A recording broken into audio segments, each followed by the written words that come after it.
낙타가 쓰러지는 건 깃털같이 가벼운 마지막 짐 하나 때문이다.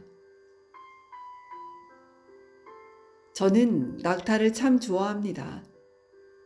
낙타를 한 번도 본 적이 없었을 때도 낙타라는 말만 들어도 가슴이 두근거렸는데요. 그건 제가 시적 은유물로 낙타를 늘 소중하게 생각하기 때문입니다. 이 고통스러운 현실을 사막에 비유한다면 그 사막을 걸어가는 낙타야말로 바로 나 자신이 아닌가 하고 생각한 까닭입니다. 그래서 낙타 하면 마음속으로 늘 눈물이 핑 돌았습니다. 낙타를 처음 본 것은 몇 해 전 명사산으로 유명한 중국 둔왕에 갔을 때입니다. 명사산 입구에 들어서자마자 멀리 사막의 모래능선을 걸어가는 낙타들이 보였는데요. 순간 숨이 딱 멎는 것 같았습니다. 마침 늦은 오후의 햇살이 능선의 경사진 한 면을 어둡게 만들어 명암의 대비에서 오는 신비감이 극명했는데요. 그날 또 낙타를 처음 타보았는데 명사산 입구에서 명사산 바로 아래까지는 걸어가기에 제법 먼 길이라 다들 낙타를 타고 갔습니다. 낙타 등에 오르자 마치 구름 위에 오른 것처럼 마음이 들떴는데요. 그러나 곧 마음이 아파왔어요. 낙타가 너무나 힘들어했기 때문입니다. 한 걸음 한 걸음 내디딜 때마다 씩씩거리며 콧김을 내뿜기도 하고 오줌을 싸기도 했는데요. 하루에도 수십 번씩 관광객을 태우고 걷기 싫어도 걸어야 하는 낙타의 고통이 그곳을 떠날 때까지 내내 느껴졌습니다. 그 후 몽골 남고비에 있는 홍그링 엘스에 갔을 때입니다. 해질 무렵 모래 입자가 마치 설탕가루 같은 모래산의 능선을 맨발로 한참 걸어 올라가다가 문득 산 아래를 뒤돌아보았습니다. 언제 어디서 나타났는지 멀리 수십 마리의 낙타들이 낙타풀을 뜯고 있는 모습이 보였는데요. 정말 감동적이더라고요. 잠시 넋이 나가는 듯했습니다. 마치 낙타를 그리워하는 나를 위해 낙타들이 일부러 한순간에 나타난 것 같았습니다. 저는 그 자리에 선 채로 사랑하는 이를 바라보듯 낙타를 바라보았습니다. 낙타가 풀을 뜯다가 한 번씩 고개를 들고 멀리 사막을 바라볼 때마다 영원을 바라보는 것 같았습니다. 생각보다 낙타의 걸음은 빨랐는데요. 풀을 뜯어 먹으면서도 맨 앞쪽에 있는 낙타를 놓치지 않고 부지런히 따라갔습니다. 맨 뒤쪽에는 한 소년이 낙타를 타고 그 뒤를 따라가고 있었는데 그 소년이 바로 나 자신인 듯 싶었습니다. 소년은 노을이 짙어지자 낙타 등에 탄 채 어디론가 보이지도 않는 집으로 향했는데요. 낙타들도 소년이 뒤에서 모는 대로 움직였습니다. 저는 소년이 낙타들을 데리고 사막 한가운데로 멀어져 한 점 점이 될 때까지, 그리고 그 점마저 사라져 보이지 않을 때까지 그 자리에 영원히 서 있을 것처럼 서 있었습니다.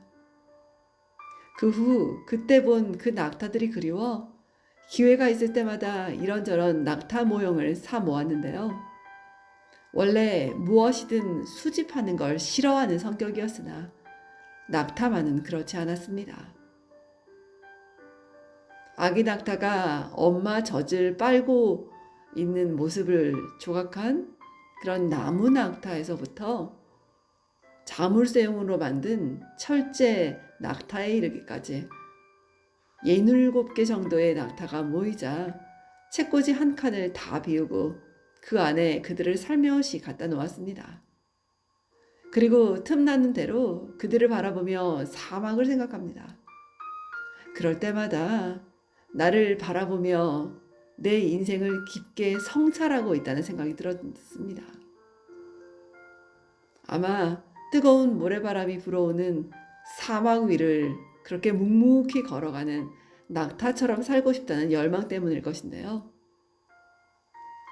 사람의 일생은 어쩌면 무거운 짐을 지고 먼 사막의 길을 가는 낙타의 일생과 같을지도 모르겠어요. 그래서 힘들어 포기하고 싶을 때마다 낙타가 쓰러지는 건 깃털같이 가벼운 마지막 짐 하나 때문인데 하는 생각을 하곤 합니다. 지금까지 그 무거운 짐을 지고 여기까지 걸어왔으면서도 마지막 깃털같이 가벼운 짐 하나의 무게를 이기지 못하고 결국 쓰러지는 건 아닌가 하고 다시 힘을 내곤 했거든요. 제가 쓰러져 일어나지 못했을 때를 돌이켜보면 대부분 깃털처럼 가벼운 짐 하나 때문이었습니다. 얼마나 왔는가는 살펴보지 않고 갈 길이 얼마나 남았는가를 살펴보다가 마지막 한순간을 참지 못했기 때문이었는데요. 물론 깃털같이 가벼운 마지막 짐 하나를 참지 못했다는 것은 그동안 그것을 참지 못할 정도로 있는 힘을 다했다는 뜻일 수도 있겠죠. 비록 깃털같이 가벼운 짐이지만 지금까지 참고 견뎌온 무게보다 수천 배 더 무거울 수 있다는 의미일 수 있습니다. 그러나 인생은 우리에게 다시 한 번 더 최선을 요구합니다. 등에 무거운 짐을 짊어지지 않고 살아가는 사람은 아무도 없겠죠. 너무 무거워 벗어놓고 싶어도 그 짐은 살아있는 동안에는 벗어놓을 수 없는 짐입니다. 그러나 그 짐은 산을 오를 때 등에 진 배낭의 무게가 몸의 중심을 잡아주는 것처럼 소중한데요. 내 등에 짐이 없었다면 나는 세상을 바로 살지 못했을 것입니다. 내 등에 그렇게 있는 짐 때문에 늘 조심하면서 바르고 성실하게 살아왔습니다.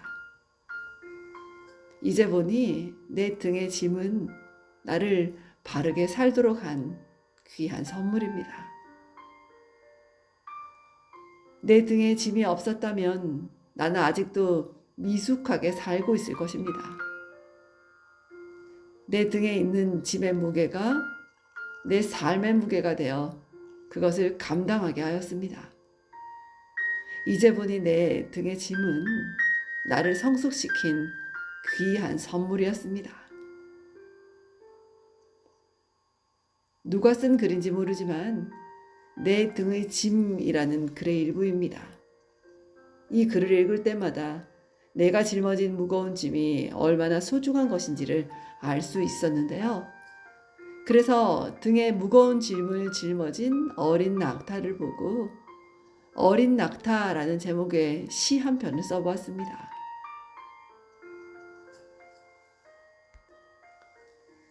사막에서는 흐르는 강물처럼 살지 말고 어딘가에 고여있는 작은 우물처럼 살아야 한다고.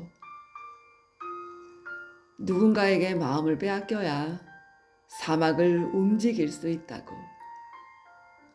사랑하면 더 많은 별이 보인다고. 살아가노라면 그래도 착한 끝은 있다고.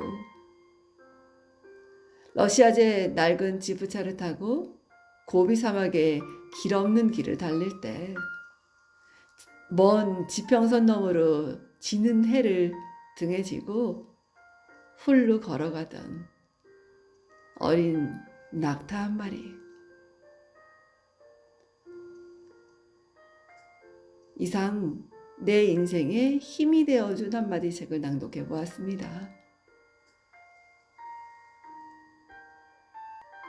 결국 사람이 쓰러지는 건 정말 깃털처럼 가벼운 마지막 짐 하나 때문이라고 하죠. 정말 그런 것 같습니다. 오늘도 각자의 어떤 무거운 짐을 지고 또 사막을 걸어가는 여러분 힘내시고 좋은 날 되십시오. 고맙습니다.